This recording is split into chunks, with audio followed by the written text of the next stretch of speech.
The 4,000,000, An Unfinished Story by O.Henry.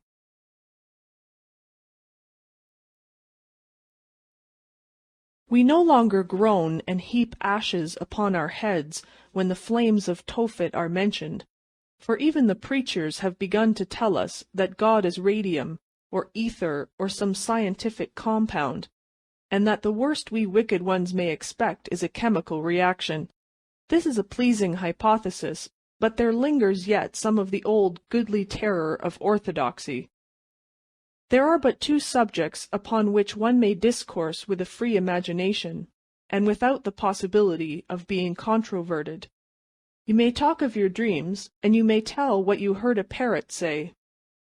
Both Morpheus and the bird are incompetent witnesses, and your listener dare not attack your recital. The baseless fabric of a vision, then, shall furnish my theme, chosen with apologies and regrets, instead of the more limited field of Pretty Polly's small talk.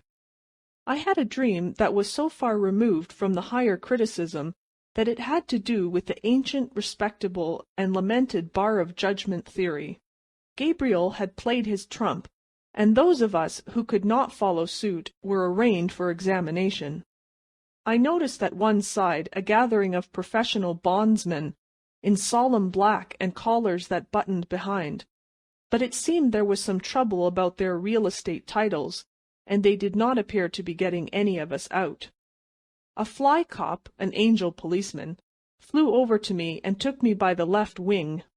Near at hand was a group of very prosperous-looking spirits arraigned for judgment. "Do you belong with that bunch?" the policeman asked. "Who are they?" was my answer. "Why," said he, "they are—" But this irrelevant stuff is taking up space that the story should occupy. Dulcie worked in a department store.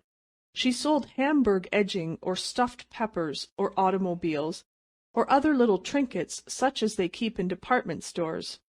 Of what she earned, Dulcie received $6 per week. The remainder was credited to her and debted to somebody else's account in the ledger kept by G. Oh, Primal Energy, you say, Reverend Doctor. Well then, in the ledger of Primal Energy. During her first year in the store, Dulcie was paid $5 per week. It would be instructive to know how she lived on that amount. Don't care? Very well, probably you are interested in larger amounts. $6 is a larger amount. I will tell you how she lived on $6 per week.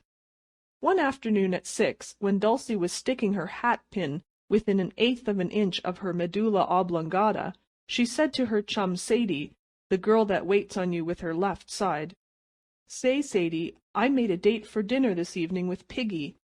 "You never did!" exclaimed Sadie admiringly. "Well, ain't you the lucky one? Piggy's an awful swell. He always takes a girl to swell places. He took Blanche up to the Hoffman House one evening, where they have swell music, and you see a lot of swells. You'll have a swell time, Dulce." Dulcie hurried homeward. Her eyes were shining, and her cheeks showed the delicate pink of real life's approaching dawn. It was Friday, and she had 50 cents left of her last week's wages.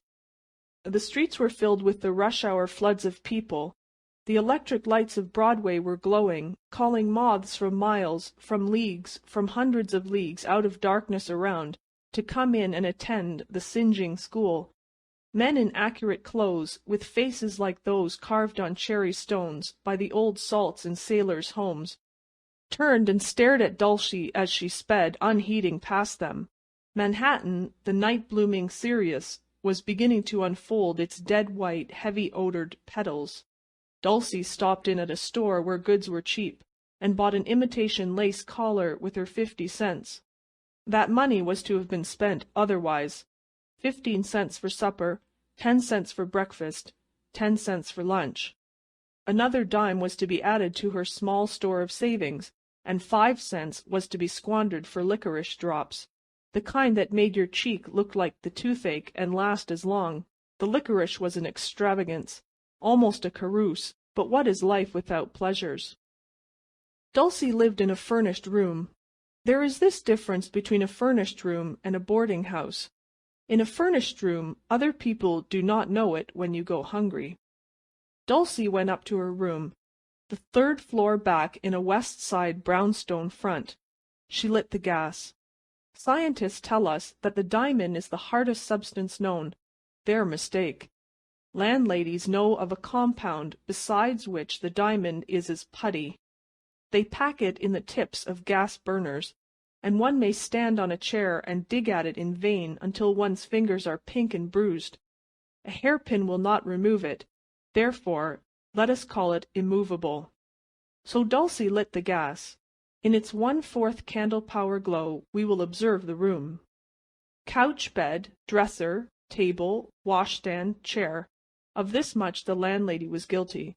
The rest was Dulcie's. On the dresser were her treasures: a gilt china vase presented to her by Sadie, a calendar issued by a pickle works, a book on the divination of dreams, some rice powder in a glass dish, and a cluster of artificial cherries tied with a pink ribbon. Against the wrinkly mirror stood pictures of General Kitchener, William Muldoon, the Duchess of Marlborough, and Benvenuto Cellini. Against one wall was a plaster of Paris plaque of an O'Callaghan in a Roman helmet. Near it was a violent oleograph of a lemon-colored child assaulting an inflammatory butterfly. This was Dulcie's final judgment in art, but it had never been upset. Her rest had never been disturbed by whispers of stolen copes. No critic had elevated his eyebrows at her infantile entomologist. Piggy was to call for her at 7. While she swiftly makes ready, let us discreetly face the other way and gossip. For the room Dulcie paid $2 per week. On weekdays her breakfast cost 10 cents. She made coffee and cooked an egg over the gaslight while she was dressing. On Sunday mornings she feasted royally on veal chops and pineapple fritters at Billy's restaurant, at a cost of 25 cents, and tipped the waitress 10 cents. New York presents so many temptations for one to run into extravagance. She had her lunches in the department store restaurant at a cost of 60 cents for the week. Dinners were $1.05. The evening papers, show me a New Yorker going without his daily paper, came to 6 cents, and 2 Sunday papers, one for the personal column and the other to read, were 10 cents. The total amounts to $4.76. Now, one has to buy clothes and— I give it up. I hear of wonderful bargains in fabrics, and of miracles performed with needle and thread, but I am in doubt. I hold my pen poised in vain when I would add to Dulcie's life some of those joys that belong to women by virtue of all the unwritten, sacred, natural, inactive ordinances of the equity of heaven. Twice she had been to Coney Island and had ridden the hobby horses. 'Tis a weary thing to count your pleasures by summers instead of by hours. Piggy needs but a word.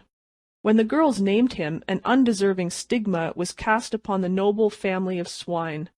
The words of 3 letters lesson in the old blue spelling book begins with Piggy's biography. He was fat, he had the soul of a rat, and the habits of a bat, and the magnanimity of a cat. He wore expensive clothes and was a connoisseur in starvation. He could look at a shop girl and tell you to an hour how long it had been since she had eaten anything more nourishing than marshmallows and tea. He hung about the shopping districts and prowled around in department stores with his invitations to dinner. Men who escort dogs upon the streets at the end of a string look down upon him. He is a type. I can dwell upon him no longer. My pen is not the kind intended for him. I am no carpenter. At 10 minutes to 7 Dulcie was ready. She looked at herself in the wrinkly mirror. The reflection was satisfactory. The dark blue dress, fitting without a wrinkle, the hat with its jaunty black feather, the but slightly soiled gloves, all representing self-denial, even of food itself, were vastly becoming. Dulcie forgot everything else for a moment except that she was beautiful, and that life was about to lift a corner of its mysterious veil for her to observe its wonders. No gentleman had ever asked her out before. Now she was going for a brief moment into the glitter and exalted show. The girls said that Piggy was a spender. There would be a grand dinner and music, and splendidly dressed ladies to look at, and things to eat that strangely twisted the girl's jaws when they tried to tell about them. No doubt she would be asked out again. There was a blue pongee suit in a window that she knew, by saving 20 cents a week instead of 10, in, let's see, oh, it would run into years, but there was a second-hand store in 7th Avenue where— Somebody knocked at the door. Dulcie opened it.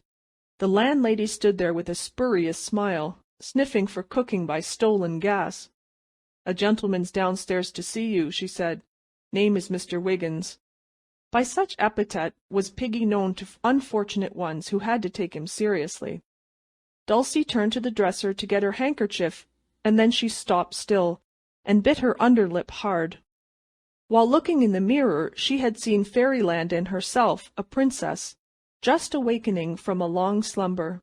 She had forgotten one that was watching her with sad, beautiful, stern eyes, the only one there was to approve or condemn what she did. Straight and slender and tall, with a look of sorrowful reproach on his handsome, melancholy face, General Kitchener fixed his wonderful eyes on her out of his gilt photograph frame on the dresser. Dulcie turned like an automatic doll to the landlady. "Tell him I can't go," she said dully. "Tell him I'm sick or something. Tell him I'm not going out." After the door was closed and locked, Dulcie fell upon her bed, crushing her black tip, and cried for 10 minutes. General Kitchener was her only friend. He was Dulcie's idea of a gallant knight. He looked as if he might have had a secret sorrow, and his wonderful mustache was a dream, and she was a little afraid of that stern yet tender look in his eyes. She used to have little fancies that he would call at the house sometime, and ask for her, with his sword clanking against his high boots. Once, when a boy was rattling a piece of chain against a lamp-post, she had opened the window and looked out. But there was no use. She knew that General Kitchener was away over in Japan, leading his army against the savage Turks, and he would never step out of his gilt frame for her. Yet one look from him had vanquished Piggy that night. Yes, for that night. When her cry was over, Dulcie got up and took off her best dress, and put on her old blue kimono. She wanted no dinner. She sang 2 verses of Sammy, then she became intensely interested in a little red speck on the side of her nose, and after that was attended to, she drew up a chair to the rickety table, and told her fortune with an old deck of cards. "That horrid, impudent thing," she said aloud, "and I never gave him a word or a look to make him think it." At 9 o'clock Dulcie took a tin box of crackers and a little pot of raspberry jam out of her trunk and had a feast. She offered General Kitchener some jam on a cracker, but he only looked at her as the Sphinx would have looked at a butterfly, if there are butterflies in the desert. "Don't eat it if you don't want to," said Dulcie, "and don't put on so many airs and scold so with your eyes. I wonder if you'd be superior and snippy if you had to live on $6 a week." It was not a good sign for Dulcie to be rude to General Kitchener, and then she turned Benvenuto Cellini's face downward with a severe gesture. But that was not inexcusable, for she had always thought he was Henry VIII, and she did not approve of him. At 9:30 Dulcie took a last look at the pictures on the dresser, turned out the light, and skipped into bed. It was an awful thing to go to bed with a good-night look at General Kitchener, William Muldoon, the Duchess of Marlborough, and Benvenuto Cellini. This story really doesn't get anywhere at all. The rest of it comes later, some time when Piggy asks Dulcie again to dine with him, and she is feeling lonelier than usual, and General Kitchener happens to be looking the other way, and then— As I said before, I dreamed that I was standing near a crowd of prosperous-looking angels, and a policeman took me by the wing and asked if I belonged with them. "Who are they?" I asked. "Why," said he, "they are the men who hired working girls and paid 'em $5 or $6 a week to live on. Are you one of the bunch?" "Not on your immortality," said I. "I'm only the fellow that set fire to an orphan asylum and murdered a blind man for his pennies."